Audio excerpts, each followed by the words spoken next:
اللهم صل على محمد وعلى آله وأصحابه وبارك وسلم تسليما قصيرا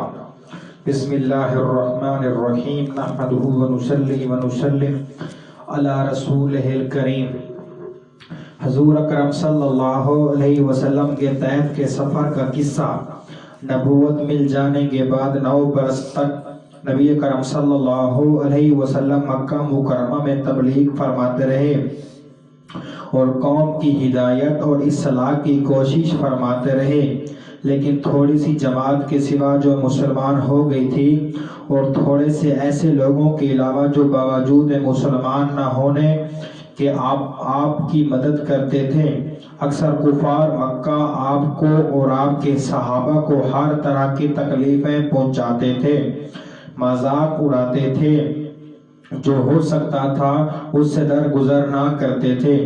حضور صلی اللہ علیہ وسلم کے چچا ابو طالب بھی انہی نیک دل لوگوں میں تھے جو باوجود مسلمان نہ ہونے کے حضور صلی اللہ علیہ وسلم کی ہر قسم کی مدد فرماتے تھے۔ 10ویں سال میں جب ابو طالب کا انتقال ہو گیا تو کافروں کو اور بھی ہر طرح کھلے مہار اسلام سے روکنے اور مسلمانوں کو تکلیف پہنچانے کا موقع ملا۔ حضور اقدس صلی اللہ علیہ وسلم اس خیال سے طائف تشریف لے گئے کہ وہاں قبیلہ ثقیف کی بڑی جماعت ہے، اگر وہ قبیلہ مسلمان ہو جائے تو مسلمانوں کو ان تکلیفوں سے نجات ملے اور دین کے پھیلانے کی بنیاد پڑ جائے۔ وہاں پہنچ کر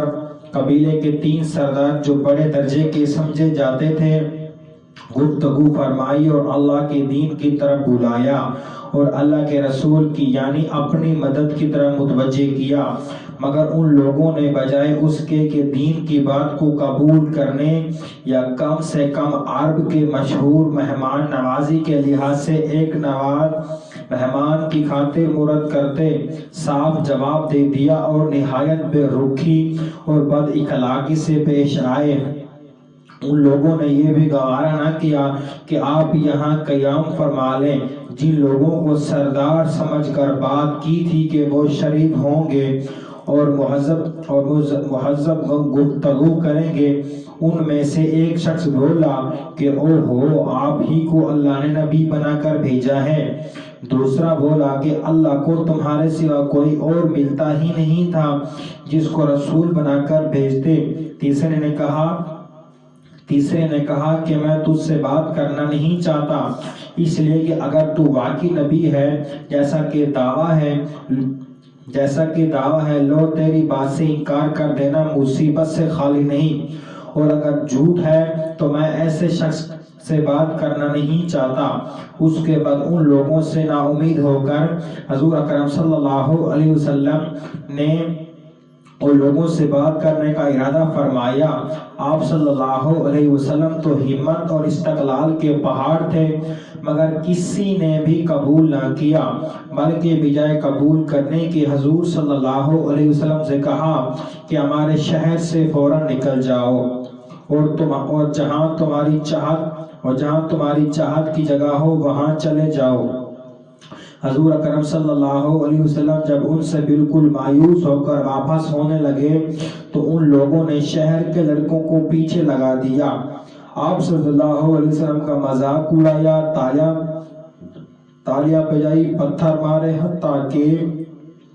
آپ صلی اللہ علیہ وسلم کے دونوں جوتے خون کی جاری ہونے سے رنگین ہو گئے۔ حضور اقدس صلی اللہ علیہ وسلم اسی حالت میں واپس ہوئے جب راستے میں ایک جگہ ان شہروں سے اطمینان ہوا تو حضور صلی اللہ علیہ وسلم نے یہ دعا مانگی، اے اللہ تجھ سے شکایت کرتا ہوں میں اپنی کمزوری اور بے بسگی کی اور لوگوں میں ذلت اور رسوائی کی۔ اے ارحم الراحمین، تو ہی ذات کا رب ہے اور تو ہی میرا پروردگار ہے، تو مجھے کس کے حوالے کرتا ہے؟ کسی اجنبی بیگانے کے جو مجھے دیکھ کر ترشرو ہوتا ہے اور منہ چڑھاتا ہے، یا کسی کے دشمن کے جس کو تو نے مجھ پر تو نے مجھ پر قابو دے دیا۔ اے اللہ اگر تو مجھ سے ناراض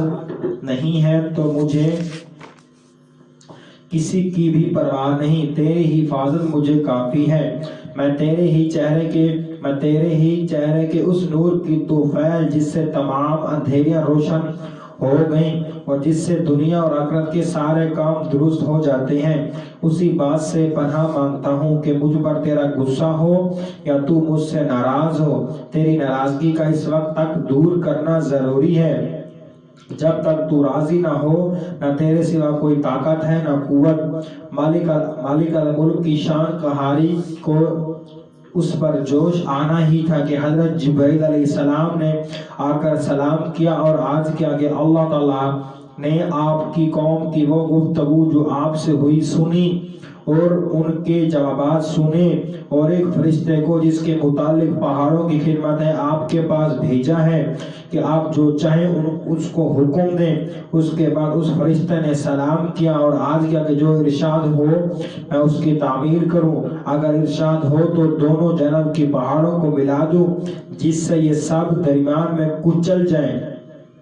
یا اور جو سزا آپ تجویز فرمائیں۔ حضور صلی اللہ علیہ وسلم کی رحیم کریم ذات نے جواب دیا کہ میں اللہ سے اس کی امید رکھتا ہوں کہ اگر یہ مسلمان نہیں ہوئے تو ان کی اولاد میں سے ایسے لوگ پیدا ہوں جو اللہ کی پرورش کریں اور اس کی عبادت کریں۔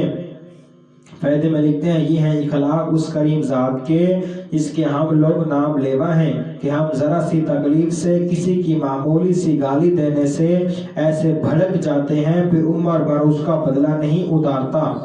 ظلم پر ظلم اس پر کرتے رہتے ہیں اور دعوے کرتے ہیں اپنے محمدی ہونے کا، نبی کے پیرو بننے کا۔ نبی کریم صلی اللہ علیہ وسلم اتنی سخت تکلیفیں اور مشقت اٹھانے کے باوجود نہ بد دعا فرمائی نہ کوئی بدلہ لیتے ہیں۔